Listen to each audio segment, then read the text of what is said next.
এই 2022 সালের কমিটির পর এটা ডিস্ট্রিক্ট নিজের মতন করে সভাপতিরা কমিটি করতেন। তারপরে আরেকটি কমিটি 20 মার্চ 2023 এআইটিসির অফিসিয়াল পেজে রয়েছে।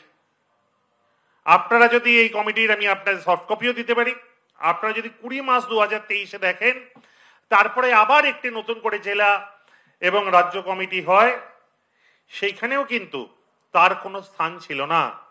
এবং পরবর্তী পর্যায়ে আপনারা জানবেন আমরা হেল্ডন রেখেছিলাম কলকাতার কমিটিগুলো। তো তার মানে সে আজকে কোনো কমিটিতে আছে, এটা কিন্তু কোনোভাবে মানা যায় না। কিন্তু আমার প্রশ্ন, সে তৃণমূল করে না, তৃণমূল করে না, তৃণমূল ছাত্র পরিষদ করে না, তৃণমূল ছাত্র পরিষদ করে না, এর দ্বারা কখনো বিচার হতে পারে না। আজকে যদি সে ধর্ষণ করে থাকে, সে একজন ধর্ষণের অ্যাকিউজড, এইভাবেই তার বিচার করা উচিত। এইখানে সে তৃণমূল করে না, সিপিএম করে না, বিজেপি করে না, কংগ্রেস করে, সে হিন্দু না মুসলিম না শিখ না খ্রিস্টান, এইখানে কোনো প্রশ্ন আসতে পারে না। এইখানে একটাই প্রশ্ন হবে, সে একজন ধর্ষক। এইভাবেই বিচার করতে হবে, তবেই সমাজ থেকে এটাকে চিরস্তরে দূর করতে হবে। আজকে বিজেপি বড় বড় কথা বলছে, বিভিন্ন তাদের সোশ্যাল মিডিয়ায় পোস্ট দেখছে। আমি আজকে তাদেরকে প্রশ্ন করি, তারা কোথায় ছিলেন যখন স্বয়ং রাজ্যপালের নামে শ্লীলতাহানির অভিযোগ আছে? তখন তারা কোথায় ছিলেন যখন বিজেপির নেতাদের নামে বিভিন্ন বিজেপি বিএইচইউ যারা আইটি সামলায় সেখানকার নেতাদের দেখা যায় নরেন্দ্র মোদীর সঙ্গে? আজকে তারা আমাদের সঙ্গে ছবি দিচ্ছেন। কই যদি তারা ছবি দেন, আমরাও এই ছবিগুলোকে তুলে ধরতে পারি, তুলে ধরে প্রশ্ন করতে পারি, এরা কারা, এরা কারা। আমি অনুরোধ করব কুণালদাকেও তাদের ছবিগুলো তুলে ধরার জন্য, এরা কারা। আজকে তৃণাঙ্কুরের সঙ্গে তার কোনো এক জায়গায় ছবি আছে, তৃণাঙ্কুরের পেছনে কোনো এক কোণে বসে আছে। আমি দুর্ভাগ্য, তৃণাঙ্কুরের পেছনে কোনো চোখ নেই, আর যেদিন সে এসেছিল সেদিন সে ধর্ষণ করেনি। আজকে 2017 সালে অভিষেক বন্দ্যোপাধ্যায়ের সঙ্গে তার একটা ছবি দেখা গেছে, সেই ছবি পোস্ট করে বলছেন যে অভিষেক বন্দ্যোপাধ্যায় অপারেশনের পর ফার্স্ট টাইম এসেছিলেন।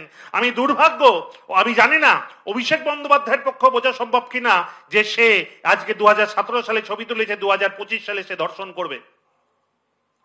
আজকে কালিমালিপ্ত করা শুধুমাত্র, আজকে বাংলার মানুষকে ভুল বোঝানো।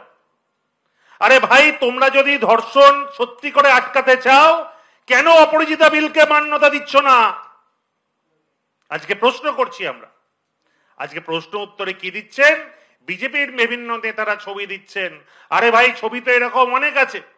আজকে শুভেন্দু অধিকারীর সঙ্গে আমাদের অনেক বাজে লোকদের ছবি আছে।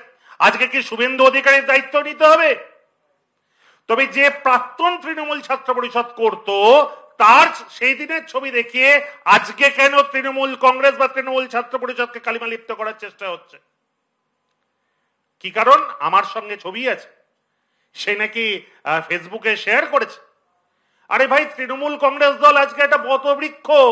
আজকে সবাই নিজেকে তৃণমূল কংগ্রেসের মধ্যে আনতে চায়। আজকে এর দায় দলের নয়, ভবিষ্যতে এরকম অনেকে থাকবে, তাদের দায়িত্ব দলের পক্ষে নেওয়া সম্ভবপর নয়। তবে আমাদের দল জিরো টলারেন্সে বিশ্বাসী। আজকে ধন্যবাদ জ্ঞাপন করি, সেদিনের ঘটনার 12 ঘন্টারও কম সময়ের মধ্যে গ্রেপ্তার হয়েছে।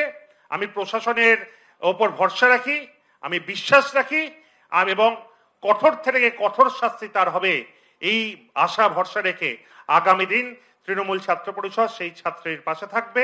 এবং আগামী দিনেও আমরা আমাদের পরবর্তী রাজনৈতিক পদক্ষেপ যথাসময় জানাবো।